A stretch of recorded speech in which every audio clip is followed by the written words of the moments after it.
Sí, hoy vamos a continuar el estudio de Romanos, Romanos capítulo 15. Vamos a empezar hoy a estudiar. Romanos capítulo 15 vamos a estudiar. Como hemos estudiado Romanos capítulo 15, 14, ¿se acuerdan lo que hemos estudiado? Hemos estudiado el problema que había, aquel que era el débil. ¿Se acuerdan? ¿Quién era el débil? En este caso, el débil eran los judíos, que tenían muchas normas, que tenían muchas reglas, que tenían la Torah oral, el halajá, ¿se acuerdan? Entonces ellos tenían tantas cosas, tantas normas. Eso le impedía, por ejemplo, para ir a comer en la casa de un hermano gentil. No podían ir a comer ahí, porque ellos no podían comer la pata trasera de la vaca, ¿sí? En la mesa no podía haber la vaca y leche, productos lácteos juntos, no puede haber, ¿entienden? Entonces ellos tenían tantas normas que al final había una división entre los hermanos gentiles y los hermanos judíos. Entonces el rabino Shaul, el apóstol Pablo, al ver eso, él intenta que los hermanos sean uno. Sean uno. De la misma manera ahora están los bautistas, los pentecostal, están los hermanos judíos, hay muchas denominaciones y cada uno está separado, ¿no? Sí. Porque cada uno dice, yo tengo la verdad, yo soy de Pedro, yo soy así, ¿no? Es lo mismo, pero el mismo poder de salvación está trabajando en nosotros. Solamente que algunos tienen una enseñanza un poco equivocada y otra está un poco más acertada, ¿no?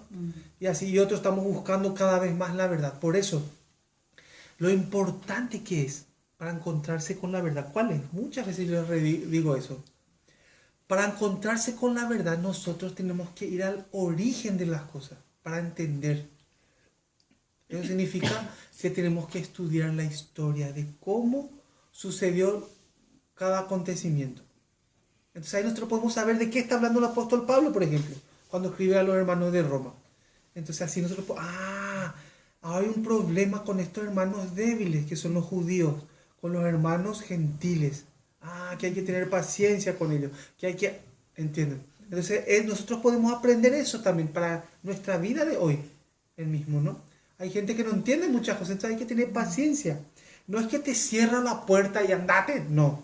Te deja su puerta abierta. Quiere escuchar, pero todavía no puede entender por las creencias tan arraigadas que tiene en su vida. ¿Se entiende? Sí. Entonces lo importante es tener paciencia con esos hermanos y de a poco ir enseñándoles. Ustedes saben la diferencia que hay entre un profesor y un maestro. ¿Cuál es la diferencia que hay entre un profesor y un maestro? El profesor es el que, como dice, el que profesa una enseñanza, el que te muestra una enseñanza, por ejemplo, matemática, ciencias naturales, geología, ¿no? Te muestra una enseñanza, ¿no? En el mundo hay muchísimos profesores, pero lo que casi no hay es maestro. ¿El maestro qué hace? El maestro hace que su alumno aprenda. O sea, el maestro de verdad, él se baja a la altura del alumno. Si su alumno no puede entender muy bien, porque le falta un poco, así unos ajustes en su cerebro, el maestro se baja y le enseña hasta que aprenda. ¿Entiendes? Ese es el maestro real. Pero un maestro tiene una cosa muy diferente a un profesor. El maestro tiene algo que se llama paciencia. Por eso a Yehoshua le llamaban maestro. Él siempre se bajaba. Hasta le escupían, le bofeteaban. Él tenía una paciencia porque querían que la gente que estaba ahí aprenda. El profesor no. Estudien del capítulo 1 hasta el capítulo 5. Para el lunes traigan la tarea. Ya está, ya no importa si entendiste, si no entendiste, no le importa a él. Lo importante es que él haga su plan de estudio de ese año. Que le entregue, que le escupa ya a todos los alumnos, ¿no? Es el profesor, pero el maestro es muy diferente. ¿Entienden? Hashem nos enseña a nosotros a ser maestros con los hermanos, tener paciencia con ellos. ¿Entienden? Vamos a ver. Romanos capítulo 15, desde el versículo 1 vamos a leer. ¿Alguien puede leer, por favor? Así que los que somos fuertes debemos soportar las flaquezas de los débiles y no agradarnos a nosotros mismos. Cada uno de nosotros agrade a su prójimo en lo que es bueno para edificación. Sí, sí, vamos a ver un poquito ahí. Nosotros hemos visto que todo está girando en torno a la palabra hol. ¿Se acuerdan lo que significaba hol? Que era profano, ¿se acuerdan? Entonces, cuando un animalito se llevaba al templo, y ese animalito, por ejemplo, estaba tuerto, tenía un defecto, por ejemplo, una oveja, entonces ese animal se convertía en un animal hol. Se puede comer ese animal, pero no se puede sacrificar para el culto. Cuando se terminó el templo, entonces ese animal hol ya no tiene significado, sino hay templo. Entonces los judíos, ¿qué fue lo que hicieron? Cambiaron ese sistema de hol, de sacrificios, cambiaron a su modo de vida. ¿Entienden? Por ejemplo, en los días, en los alimentos, en las comidas kasher que hemos dicho, ¿no? Ellos cambiaron todo eso, ¿no? Por ejemplo, Dios dictó que se realice el Shabbat. Así sale en la Biblia. Dios dictó un día para que tengamos ese tiempo para reunirnos en familia, como ahora, para poder comer juntos, para poder estudiar juntos, para orar juntos, para hacer el bien juntos. Podemos ir a la cárcel, a visitar a los presos, enseñar ahí, a los enfermos. Ese día sábado es una cita con Hashem. Así dice, ¿no? Pero ¿qué dicen los judíos? Ellos tienen 3 Shabbat. Entonces ellos cambiaron. Shabbat Kodesh, por ejemplo, se llama uno. Después se llama otro Shabbat Bereshit. O Shabbat Hol Hamoed. ¿Se acuerdan? Que hemos estudiado. Shabbat Hol Hamoed. Ellos cambiaron eso y transformaron. Entonces, ¿qué pasaban? Ellos decían que si tú no haces esos Shabbat que ellos enseñan, entonces tú estás fuera del grupo de ellos. Entonces, ¿el problema qué es? El problema es que mostraba el apóstol Pablo que con paciencia y con amor hay que tratarle a ellos. Si a ellos le hacen bien esos 3 tipos de Shabbat, pues está bien, para ellos está muy bien. La Biblia no dice tampoco que no hagas eso, ¿no? En la Biblia no dice que tenés que levantarte, por ejemplo, a las 4 de la mañana a orar, no dice. Pero si a vos te hace bien levantarte a las 4 de la mañana a orar, levántate, pero no vayas a obligarle al otro. El problema que había con los judíos que era que ellos te obligaban a judaizarte, a ser como ellos. ¿Se entiende? Y eso es lo que está muy mal. ¿Se entiende? Acá sale, así que los que somos fuertes debemos soportar las flaquezas de los débiles y no agradarnos a nosotros mismos. Vamos a ver. La persona fuerte tiene que sostener a ese hermano débil. Entonces, ese hermano fuerte, ¿cómo puede sostener al hermano débil? Saliendo de su comodidad. ¿Entienden? Normalmente la gente no quiere que se le haga pregunta. Yo me acuerdo varias iglesias que no íbamos, no te permitió lo que haga pregunta, pues se enfadaban ya, no. Tenías que escuchar nomás y meditar lo que escuchaste y ya está. Pero si vas a hacer una pregunta, ya está el problema, ¿no? ¿Por qué? Uno no quiere responder las preguntas porque le sacas de su comodidad. ¿Entienden? Uno no quiere responder porque se siente incómodo con esas preguntas. El versículo 2. Cada uno de nosotros agrade a su prójimo con lo que es bueno para edificación, porque si aún Cristo se agradó a sí mismo, antes bien, como está escrito, los vituperios de los que te vituperaban cayeron sobre mí. Porque las cosas que se escribieron antes para nuestra enseñanza se escribieron, a fin de que por la paciencia y la consolación de las Escrituras tengamos esperanza. Aquí hay 2 palabras muy importantes. La paciencia y la consolación, dice.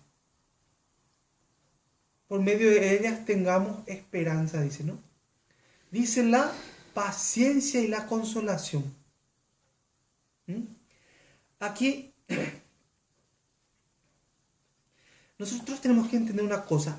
así como los judíos que estaban en Roma y los gentiles que estaban también, ellos tenían, igual que nosotros, el Ruach HaKodesh, el mal llamado Espíritu Santo, ¿no? ¿Se acuerdan que a nosotros nos enseñaron que el Espíritu Santo es como, ¿cómo se puede decir? Como una persona, vamos a decir. O sea, se le pone así como una persona, se llena el Espíritu Santo, así, ¿no? Como una cosa, ¿no? ¿No? Pero el Ruach HaKodesh no. El Ruach HaKodesh dice que es la mente de Yeshua, la mente de Cristo, dice.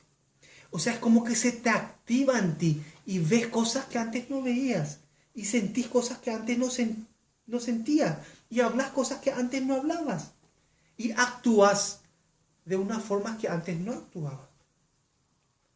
Se te activa la mente de él, que es del Mesías. ¿Se entiende? Se te activa dentro tuyo y comienzas a caminar y actuar. Con los pasos que él tiene adelante tuyo, como ves las huellas, vos te vas caminando automáticamente. Eso es lo que te va enseñando, te va enseñando. Por eso es que nosotros tenemos que instruirnos. Por eso es que tenemos que estudiar. Porque si no estudiamos, no vamos a saber cómo caminó. Sí. ¿Y cómo podemos saber cómo caminó? Solamente estudiando, investigando. Ustedes más que nadie saben cuánto hemos recorrido en tantas iglesias en el transcurso de nuestras vidas. Y qué pena que no pudimos encontrar a alguien que nos enseñe la verdad. Realmente cómo sucedieron. Cada uno tenía su doctrina específica, su enseñanza específica. ¿Se entiende? Pero gracias a Dios que Él nos enseña por medio de la palabra. ¿Verdad? Sí. Bueno, vamos a ver un poquitito. En el versículo 5. ¿Quién puede leer? Pero el Dios de la paciencia y de la consolación os dé entre vosotros un mismo sentir según Cristo Jesús, para que unánimes a una voz glorifiquéis al Dios y Padre de nuestro Señor Jesucristo. Sí, aquí hay una palabra que se llama consolación en el versículo 5, ¿no? Ahí estaba escrito en el original Naham, que significa regresar al estado original. La consolación. Vamos a ver un poquito el versículo 6. ¿Qué dice? Para que unánimes a una voz glorifiquéis al Dios y Padre de nuestro Señor Jesucristo. Sí, nosotros tenemos que entender una cosa, primeramente, para ver esto. Tenemos que entender qué es la salvación. ¿De qué es lo que nos salvamos? ¿Qué es la salvación? Cuando nosotros hablamos con alguien y le mostramos la palabra, nosotros siempre hablamos de la salvación, ¿no? ¿La salvación qué es? La salvación es quitarle del sistema del mundo. Esa es la salvación. Cuando Él salió de la idolatría, cuando Él salió del adulterio, cuando Él salió del sistema de este mundo, salió porque se arrepintió, ¿verdad? Y una vez que sale con ese arrepentimiento, ahí recién uno empieza a estudiar. Y ahí uno comienza a tener el cambio de vida. ¿Se va entendiendo? Sí. Eso es muy importante que nosotros sepamos. Por eso, si los hermanos gentiles que estaban en Roma están saliendo de las orgías que tenían con las sacerdotisas, ¿sí? Si los judíos están muy arraigados también en su tema del judaísmo, ellos también tienen que salir de eso. No, o sea, tener un poco de, ¿cómo se llama? De estabilidad con los hermanos gentiles, ¿sí? De la misma mente también nosotros sabemos cuál es el nombre real de Jesús. Sabemos que Jesús es un nombre griego, que sabemos todo eso. Pero si viene un hermano y dice Dios, Jesús, podemos entender que el mismo Hashem, el mismo Yehoshua que yo creo, de ese me está hablando. No hay que directamente chocar con ellos y decirle, no es Dios, es Hashem, no es Jesús, es Yehoshua. No, y le chocamos y le tiramos ya por eso. No, sino hay que tener paciencia en cada punto. Por eso dice, si no te cierra la puerta, tenele paciencia. Ahora, si te vas, te presentás, le mostrás la palabra y te cierra la puerta, andate acá, ahí no ya dice, sacudiste tu pie nomás, dice, no, y andate, ¿no? ¿Entienden? Por eso nosotros tenemos que tener paciencia con los hermanos que están empezando recién. ¿Sí? Así como han tenido paciencia con nosotros, muchos hermanos. ¿Sí? Vamos a ver un objetivo aquí. El objetivo de Dios. ¿Cuál es el objetivo de Dios con todo esto? Vamos a ver en Juan 17. Juan capítulo 17, vamos a ver, versículos 20 y 22. Elías, ¿puedes leer, por favor?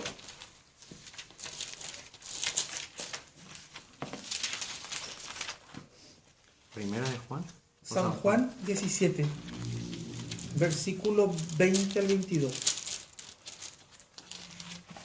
Nosotros con esto vamos a ver cuál es el objetivo que Dios tiene. ¿Cuál es el objetivo que Dios tiene con todos los seres humanos?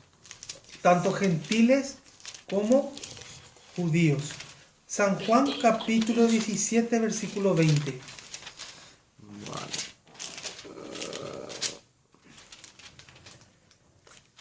20, 21 y 22. Mas no ruego solamente por estos, sino también por los que han de creer en mí por la palabra de ellos, para que todos sean uno, como tú, oh Padre, en mí y yo en ti, que también ellos sean uno en nosotros, para que el mundo crea que tú me enviaste. La gloria que me diste yo les he dado, para que sean uno, así como nosotros somos uno. Sí, esta es la oración de Yeshua. O sea, el objetivo que era de que seamos uno, tanto judíos como gentiles, que seamos uno. Si uno viene de una religión, por ejemplo, católica, o viene de una religión budista, o cualquiera, o un filósofo, ¿se entiende? Pero ¿qué pasa cuando nosotros nos arrepentimos y dejamos la corriente del mundo? Nos arrepentimos pues de todo eso, ¿no? Y vinimos y comenzamos a estudiar. Este estudio, mirar la palabra, es lo que te enciende, ¿sabes? Y hace que nos unamos, que seamos uno, ¿entienden?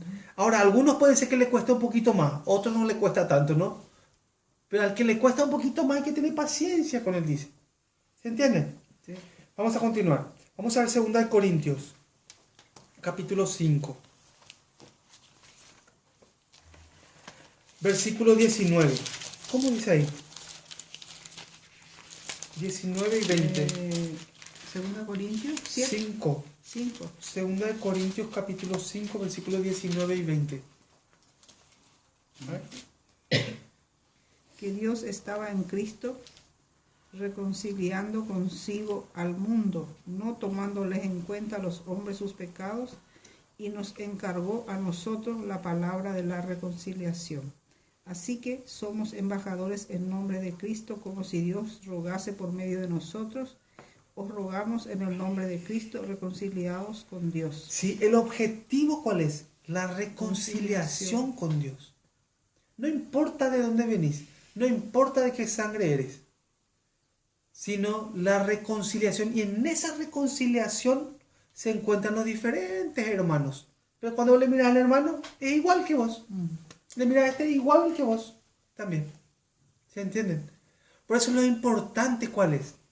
Lo importante es que en la vida de un hermano haya el arrepentimiento, que haya tenido teshuva en su vida. Si ese hermano, podemos decir, no hizo teshuva, no tuvo el arrepentimiento en su vida, es muy probable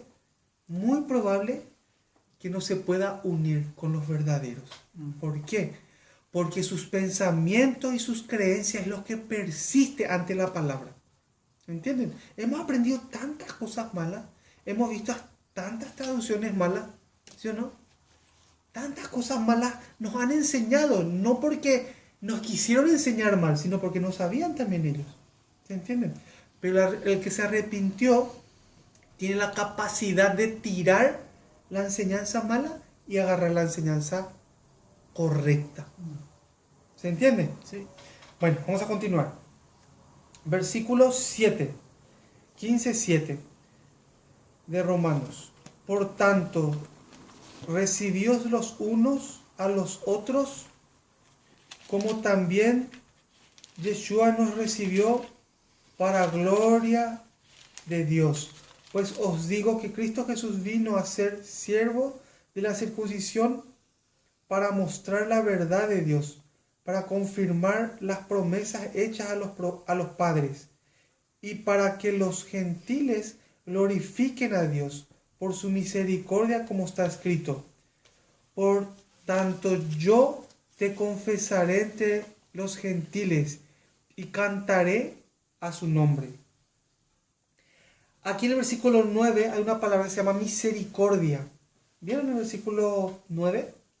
Misericordia. La palabra original que se escribió ahí es Gesed. Gesed. Eso significa que no estás obligado, pero lo haces. ¿Se entiende? La misericordia significa que no estás obligado a hacer eso, pero lo haces. Esa es la misericordia. No estamos obligados a hacer tal cosa, pero lo hacemos. Pero lo hacemos. ¿Entienden? Sí. Esa es la diferencia que yo les estuve explicando sobre el profesor y el maestro. El profesor no tiene ningún interés en sacrificarse para que el alumno aprenda. Pero el maestro sí. El maestro se abaja a la altura del alumno y le enseña hasta que aprenda, le da ejemplo, y le dice que haga, y le enseña y le agarra su lápiz otra. Ese es un verdadero maestro. Cuando el maestro le mira a su alumno, ve que ese alumnito está haciendo correctamente. Pero el profesor no, el profesor te da de la página 45 hasta el 114 para el lunes. Traigan todo hecho, Ya está, ya. Se lavó la mano y se fue a su casa él. ¿Entienden? Por eso es lo que nos enseña este capítulo 15, de tener también esa paciencia, ese amor, esa misericordia al hermano. ¿Se entienden? Vamos a ver. Versículo 10. Y otra vez dice, alegraos gentiles por su pueblo. Y otra vez, alabad al Señor todos los gentiles y magnificadle todos los pueblos. Y otra vez dice Isaías, estará la raíz de Isaí y el que se levantará a regir los gentiles. Los gentiles esperarán en él. Y el Dios de esperanza os llene de todo gozo y paz en el creer, para que abundéis en esperanza por el poder del Espíritu Santo. Pero estoy seguro de vosotros, hermanos míos, de que vosotros mismos estáis llenos de bondad, llenos de todo conocimiento, de tal manera que podáis amonestaros los unos a los otros. Aquí hay una cosa que tenemos que entender. Cuando nosotros tenemos, acá salen tres palabras importantes en el versículo 14. La palabra bondad, la palabra conocimiento y la palabra amonestaros. Tres palabras muy importantes salen. La palabra bondad, ¿qué es la bondad que habla la Biblia? La palabra bondad que habla la Biblia, ¿cuál es? Es la misma bondad que hemos recibido nosotros, del que nos anunció. Es la palabra que está escrita. Esa es la bondad. Entonces, para tener esa bondad tenemos que tener conocimiento, ¿no? Si no hay conocimiento, pero querés tener bondad nomás. Vos querés ser bueno nomás, pero no tenés conocimiento. Entonces, eso no sirve, eso no vale. Y después, si tenés el conocimiento, también podés amonestar. El amonestar, no es que tenés que gritar y cerrar la puerta fuerte así y te enfadas. No, es eso amonestar. Amonestar es cuando tu hermano está mal, está caminando incorrectamente. Vos le decís, hermano, ven aquí por favor, y le mostrás la palabra. Le decís que no, esa forma que vos estás diciendo está errado. Por favor, no te enojes conmigo, pero está errado esta forma. Mira, como pone aquí. Y le comenzaba a mostrar cuál es la diferencia entre el que amonesta y el hipócrita. El hipócrita, ¿qué hace? Como esto que quieren votos, ¿no? Los políticos, ¿no? Sí, vamos a hacer casamiento de ideología género, hombre con hombre, mujer con mujer, porque quieren votos, pues, ¿no? En el futuro le vas a casar con su burro, con su perro, con su gato, así le van a hacer casar, para que tengan votos. Eso se llama la hipocresía, no está bien. El que amonesta, ¿qué dice? Le dice al hermano que está mal y con paciencia le espera que cambie. Pero no se calla. No se calla. El hipócrita, ¿qué hace? Sí, está bien. Porque no quiere pelearse, pues no quiere discutir, ¿verdad? Ah, sí, sí, está bien, hermanita, sí, hermano, está bien, está bien. ¿Te puedo meter el dedo en el ojo? Sí, sí, está bien. Me metes, ¿no? Tiene mucha paciencia. No es así, ¿eh? Sino el amonestaros, ¿qué es? Encaminarle correctamente según la palabra escrita. ¿Se entiende? Sí. Bueno, vamos a ver el versículo 15. ¿Quién puede leer? Elías. Mas os he escrito, hermanos, en parte con atrevimiento, como para haceros recordar por la gracia que de Dios me es dada, para ser ministro de Jesucristo a los gentiles, ministrando el Evangelio de Dios, para que los gentiles le sean ofrenda agradable, santificada por el Espíritu Santo. Ustedes se acuerdan de él, ¿no? El rabino Shaul, el apóstol Pablo, ¿se acuerdan? Que él estudiaba muchísimo para ser un rabino y profesar, o sea, para ser un maestro de los judíos. Pero él dice a los gentiles, dice, ¿no? Dios le envió ahí. Tiene tanta paciencia y tiene tanto amor y ha recibido tanto la palabra a él que expande y enseña eso. De la misma manera también nosotros. Aunque a veces no tenemos mucha paciencia, ¿no? Pero hay que ejercitarse, ¿verdad? Después, ¿qué dice Elías? Tengo pues de qué gloriarme en Cristo Jesús, en lo que a Dios se refiere, porque no osaría hablar sino de lo que Cristo ha hecho por medio de mí, para la obediencia de los gentiles, con la palabra y con las obras, con potencia de señales y prodigios, en el poder del Espíritu de Dios, de manera que desde Jerusalén y por los alrededores hasta Jericó, todo lo he llenado del Evangelio de Cristo. Y Sí, de este... hay una cosa.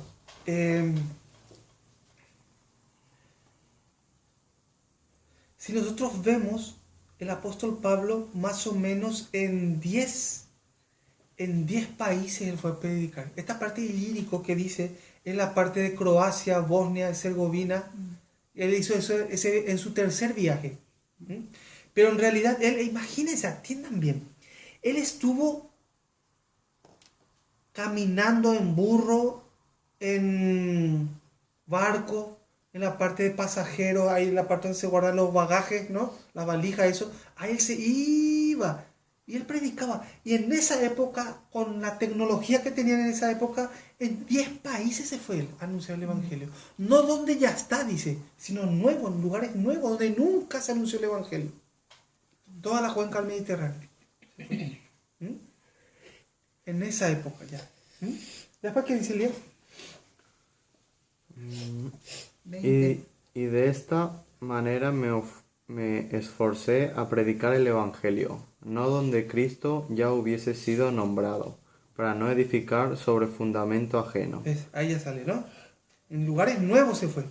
Así también nosotros. No hace falta ir y tocar la puerta de las diferentes iglesias y luchar y pelear. No hace falta. Sino en el lugar donde la gente no conoce.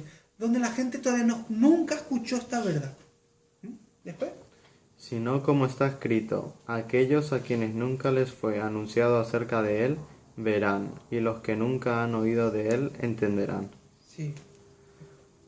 Por esta causa me he visto impedido muchas veces de ir a vosotros. Pero ahora, no teniendo más campo en estas regiones y deseando desde hace muchos años ir a vosotros, cuando vaya a España iré a vosotros, porque espero veros al pasar y ser encaminado allá por vosotros, una vez que haya gozado con vosotros. Sí, vamos a ver un poquito. Yo estuve buscando un poquito esto sobre España. En el tiempo de apóstol Pablo, en el tiempo de Rabino Shaul, ¿qué era España? ¿Cómo era eso? ¿A dónde iba a ir él? ¿Será que la España que conocemos? Yo pensaba, ¿no? España, en un principio, España se llamaba Sfanilla. Sfanilla se llamaba.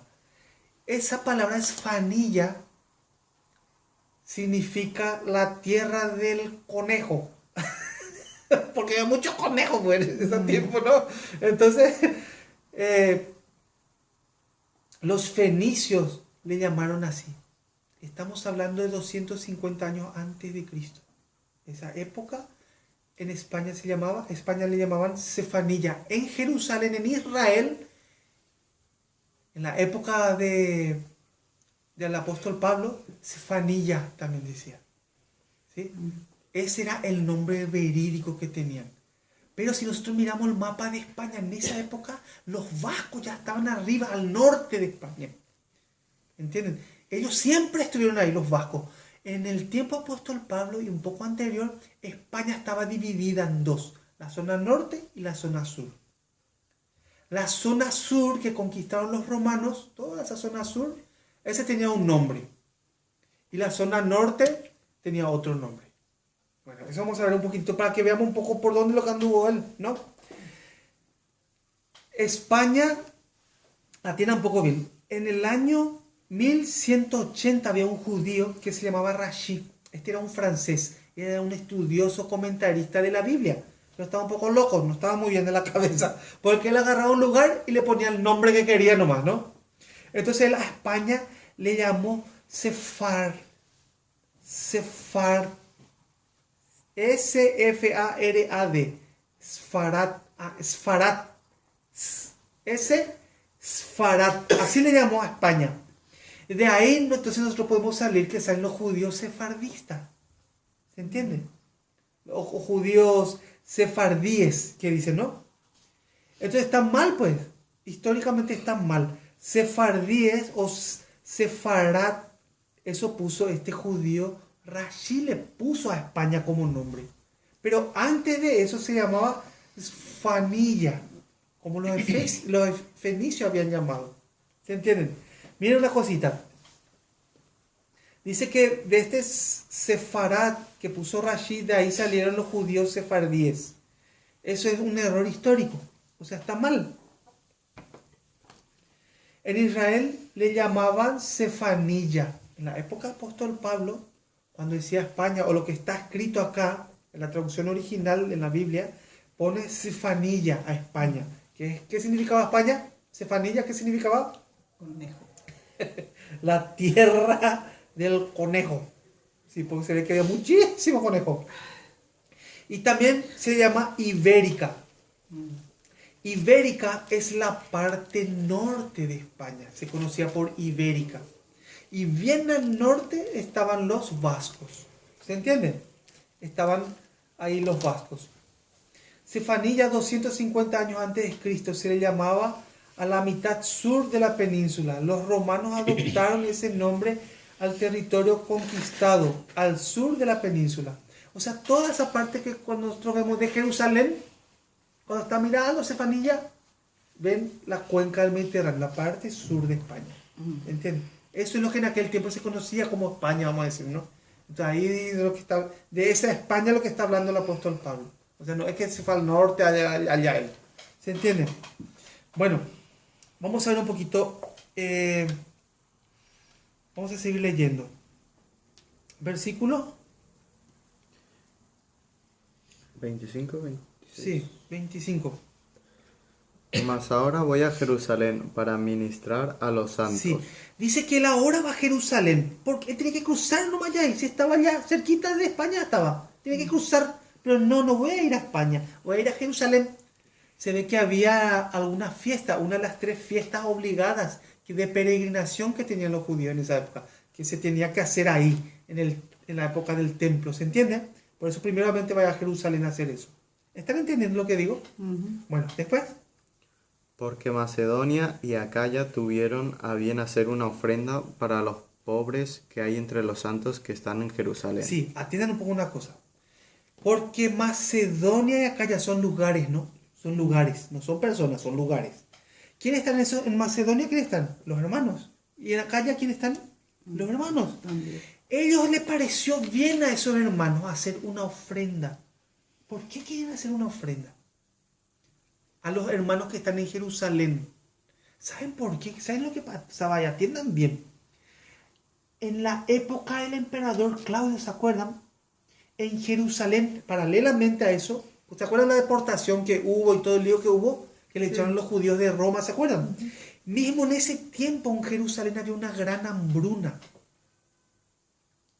Por eso los hermanos que están en Macedonia y en Acaya, ellos juntan su dinerito, juntan sus bienes, le entregan al rabino Shaul, al apóstol Pablo, y él va a Jerusalén con ese montón de cosas. ¿sí? Para los hermanos. No está orando para que tenga un yate, último modelo para poder viajar. No está orando y no está diciendo apóstol Pablo que voy a llenar la sinagoga, mega sinagoga, voy a edificar. No voy a llevar ni un coro, no voy a hacer algo gigante. No dice él eso. Por eso, hoy en día está totalmente tergiversado, totalmente errado está el concepto de ofrendas. De diezmos y ofrendas. Los hermanos que necesitan, la comunidad, los hermanos les pueden ayudar voluntariamente. Pero vos le mirás al que está dirigiendo y tiene su coche último modelo ahí. Cada vez que viene a predicar de un lugar le tenés que dar muchísimo dinero. El concepto está totalmente errado. Miren lo que pone acá. Vamos a ver un poquitito en Hechos 11:28. Hechos 11:28, vamos a terminar ya. Hechos 11:28. ¿Puedes leer, Raquel, por favor?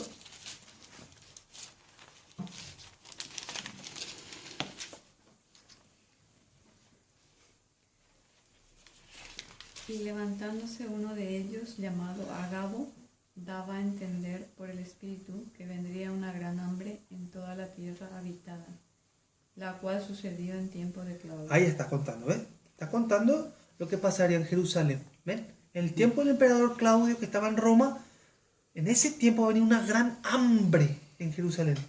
Entonces podemos entender, cuando leemos el libro de Romanos, lo que está sucediendo, ¿no? En Jerusalén. ¿Se entiende?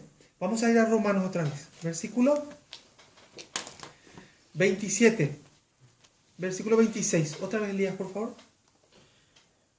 Porque Macedonia y Acaya tuvieron a bien hacer una ofrenda para los pobres que hay entre los santos que están en Jerusalén. ¿Están entendiendo esa parte? Sí.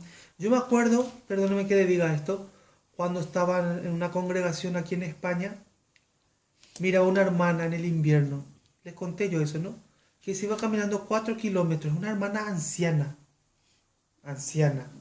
Y terminaba el culto a la noche y ella se iba caminando en el invierno hasta su casa. Y yo veía eso. Entonces yo le llevaba, agarraba mi vehículo y le llevaba a ella hasta su casa. Y después le venía a buscar a mi familia y nos íbamos a nuestra casa nosotros, ¿no? Y yo le pregunté un día al encargado de la iglesia si por qué no se le lleva a esa hermana en el vehículo de la iglesia. Y dice ella que no se puede gastar en combustible. Pero cuando venía un pastor a 350 kilómetros que venía, por ejemplo, a dar la palabra, se le daba 300 euros. Venía en su coche último modelo, última gama que salió ese año. Entonces se dan cuenta que lo que enseña la Biblia y lo que nosotros hemos vivido es totalmente diferente. ¿Se va entendiendo? Versículo 27, Elías, por favor. Pues les pareció bueno, y son deudores a ellos, porque si los gentiles han sido hechos participantes de sus bienes espirituales, deben también ellos ministrarles de los materiales. Así que, cuando haya concluido esto y les haya entregado este fruto, pasaré entre vosotros rumbo a España. Y sé que cuando vaya a vosotros llegaré con abundancia de las bendiciones del Evangelio de Cristo. Sí. Pero os ruego, hermanos, por nuestro Señor Jesucristo y por el amor del Espíritu, que me ayudéis orando por mí a Dios. Este corazón es lo que hay que aprender. Atiendan bien. Él va llevando las cosas, ¿no? Va a ir llevando las cosas material para los hermanos que están en Jerusalén. Después quiere ir a España, después de ahí, ¿no? Pero su oración solamente es, una cosa pide él, que le ayuden los hermanos. Que le ayuden en sus oraciones, nada más. No está diciendo yo voy a llenar la sinagoga, voy a edificar una super mega sinagoga ya, voy a llevar un coro grande. No está diciendo nada de eso. Nada de eso. Por eso el objetivo, como hemos leído en San Juan recién, ¿no? Hemos leído en Juan. El objetivo, ¿cuál es? Reconciliar al mundo con Hashem por medio de la palabra. ¿Se entiende? Después, Elías, por favor. 31. Para que sea librado de los rebeldes que están en Judea, y que la ofrenda de mi siervo a los santos en Jerusalén sea aceptada, para que con gozo llegue a vosotros por la voluntad de Dios, y que sea recreada juntamente con vosotros. Y el Dios de paz sea con todos vosotros. Amén. Sí. Por eso acá nosotros por medio de este capítulo 15 podemos aprender sobre la bondad, sobre la paciencia. Somos uno, aunque tenemos diferente edad, tenemos diferentes sexos, de diferentes nacionalidades, diferentes culturas, diferentes enseñanzas hemos tenido. Pero como nos hemos arrepentido de la corriente de este mundo, fuimos salvos de esa corriente y ahora nos estamos poniendo a estudiar. Entonces, ¿qué pasa? Se activa en nosotros el Ruach HaKodesh, el mal llamado Espíritu Santo, ¿no? Se activa en nosotros y nos empuja a estudiar, a tener más conocimiento. ¿Entienden? Por eso somos tan benditos, ¿no? De poder ser elegidos, de ser elegidos, ¿no? De ser elegidos para anunciar esta palabra. Igual que el rabino Shaul, igual que el apóstol Pablo. ¿A que sí? ¿Sí? ¿Entienden bien? Esto que vimos hoy es muy fácil. Este capítulo 15 ya, si entendimos el capítulo 14 sobre la palabra Hol, ya el capítulo 15 es muy fácil, ya no hace falta ir tanto. Se entiende muy bien, ¿no? Sí. Bueno, hasta aquí vamos a compartir hoy.